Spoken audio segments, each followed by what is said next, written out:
Here we are in New Hampshire. Nick, it's really great to be playing with you again. Always, it's it always been is. Quite a few months now, but you have a new relationship in your life. I do, very much so, yes. And you sound very different because of it. Thank you. I hope you're better. Much. I don't know why. I thanked you too soon. No, Yeah. It's a beautiful instrument. Thank you. So can you tell me a little bit about this instrument and why you got it? Were you looking for an instrument, or did it just sort of happen? Yeah. So this is a cello made by the great French maker Jean-Baptiste Vuillaume. Yeah. It's actually does not have an exact date written in by Vuillaume, as many of them do, but a lot of them don't. So, but it has a certificate. Actually, got its certificate in the last few months by Chris Runing, who felt very confidently that placed it in the 1840s. And how's he doing that? How's he, like, just based on the he said work? Basically based on the work, the look of it, the varnish, the famous Vuillaume mustache, which just even under the strings by the yes, bridge? Around the bridge there's a lot of black. I mean, I guess it's varnish. I guess it's like caked on varnish, or I don't know exactly. Well, I mean, I guess it would have been like too much rosin that never got cleaned off, and so it's like an antique. Yes, but that's Vuillaume's work. Like that's not from like. No, but it's replicating like exactly like a dirty old instrument. Yes. So I've learned in reading a lot about Vuillaume that he's like actually one of the original copiers of the great Italian makers, and then he would antique them, and that's of course what makers do all the way till the present day. Right. Is antiquing instruments and copying the great old makers. But no, my journey with it was, I'd been playing on actually another French cello for the last 9 years, which was a good instrument.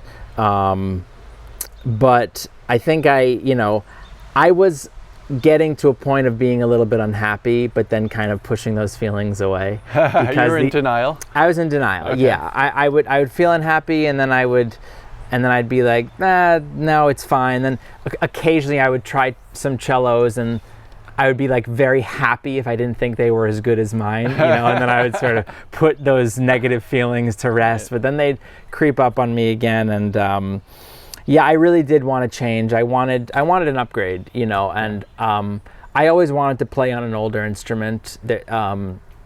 What I think that you get from the best of the older instruments is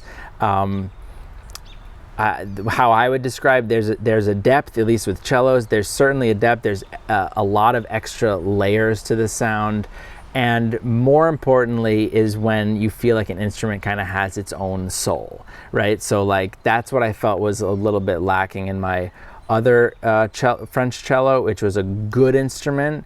It was easy to play. I was able to do whatever I wanted on it, but I didn't feel like it was actually adding something to my playing. And when I played on some great instruments, it's like they change your playing right away. I remember I even when in the process I tried a beautiful Guadagnini that was obviously not something that I was going to be able to get, but I remember playing a phrase of Chopin Cello Sonata, and I thought, oh, for the first time I know how to play this phrase. Oh, interesting. Because I was getting it from the cello. I don't know how else to describe it. So the cello was playing you. Maybe, yeah. To some degree. Yeah, and and so anyway, so I got back on the train of trying to look for an instrument, which is a daunting task. I wanted to get some of my own, not go down the borrow, loaner instrument. So you were looking train. For an instrument. I was looking for an instrument to purchase. Shopping myself. around. Yeah. Yeah. And I started looking at Vuillaume's. I actually tried as many as 5 or even 6 Vuillaumes in this process. And is it because you had a French sound in your ear? Because you had a French instrument? I was looking at a lot of instruments up to a certain price range. And no, I was open. I looked at anything that was available. I looked at things that were in my price range and well out. Right. But Vuillaume's spoke to you. Vuillaume spoke to me. Well, with a little bit of, maybe I shouldn't get into that, the financial side of things, but with a little bit of pushing my finances, I felt like Vuillaume might be a maker I could attain. Yeah. And it would also be a good investment because they are Fantastic a good investment. instruments. Exactly. Highly sought after. So it wasn't that I, decided, no, I want a Vuillaume. It was somewhat within sense. reach. Yeah. And I tried 5 of them, and wow, so 5 were actually on the market. they were, Yeah, that's great. in the period that I was looking, which is about over about 5 months. And what I found so interesting is that they were all good, and 4 out of 5 of them were like really good but very similar. And this one really stood out from the pack for me. So I got this from actually a cello maker near Boston named Curtis Bryant. He's a guy who only makes cellos. So you can't even call him a violin maker because he's really a cello maker. But he's also dealt in some older instruments over the years, and he's actually owned this instrument for, I think it's up to about the last 30 years, and then decided to finally sell it. So I got it directly from him, directly from the maker. There was no, shop involved in this particular case. Tried it out for a few months, played a bunch of concerts on it, and I liked it right away, but the more I played on it, the more I liked it. And that was, I thought, a really good sign that I was able to discover that it wasn't just what you get on day one. I was really finding. So do you feel like the cello is changing?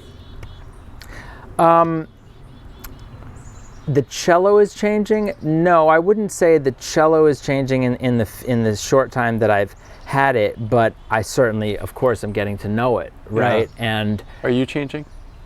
Yeah, I think it has changed me. I honestly do think it has. It's letting me play with certain colors that I always hope that I had, and maybe they were there in the mix to a certain degree before, but now they're really coming out more. Yeah. Because this instrument is able to support that. And you're using the same bow. It's the same. Using setup. the same bow. I've been tweaked tried a few different string choices, but nothing radical. So, what is your favorite thing about this cello? If you could summarize, if there's something, a quality or even a look. Yeah, it does look beautiful. It has beautiful varnish on the back, on the front, all around, on the sides too. My favorite thing about it, I'm very particular with cello sound. I think a cello. Well, hopefully. Yeah, but not So always it's the not always in a good way. Okay. I don't like the sound of too bright a cello A string. Okay. I don't like it under my ear. I don't like listening to it, and I think that's maybe a problem. Nasal qualities that some cellos can have. This cello has a beautiful core tone. Yeah. To me, anyway. No, I agree very much. And that was so important to me that I could find an instrument that I loved hearing under my ear. But it's also got a kick, so it sounds very open in a hall. It's actually more open than my previous cello. It carries even better. Yeah. It's often one or the other, right? Either an instrument that carries great in a hall or is beautiful under the ear, right? Yeah. The greatest instruments happen to have both, right? And I think my cello is in that camp. I love the way it sounds and it carries. But in terms of my favorite thing about it is that I think it has a little bit of a sorrow in the sound. It has a personality of its own. It's not perfectly even.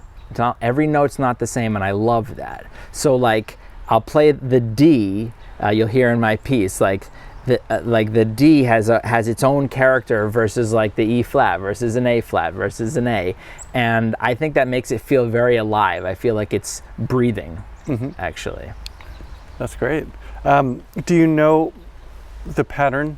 Because Vuillaume had access to so many instruments. He's one of the first makers who really had access to many of the old Italian instruments. Yeah. And so he was using these patterns of either Guarneri or Strad. Yeah. Yeah. So do you? Yeah, this is a Stradivarius model. Right. I think it's called Forma B. Forma V.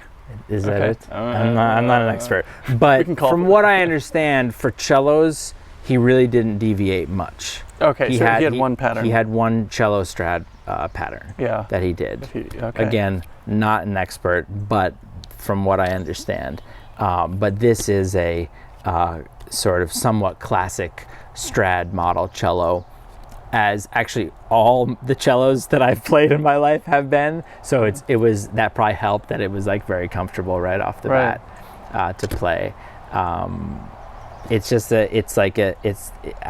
do think that the classic Strad cello model like is kind of the best for me personally. It's just it just fits well. It just fits. Yeah. Well, it's great. Let's go inside where it's not raining. Yeah. Because you have your cello in the case. Yes, I do. To protect Yeah, it, protect your baby. Oh, yeah. So, would you mind playing a few notes? By all means. So I wrote a little piece when I first got this cello. I actually wrote it for my girlfriend, but it was inspired by this cello because I was just exploring the instrument, exploring all 4 strings, and I came up with this little soliloquy that basically explored the cello.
Then it goes on to other things, but that's the first part.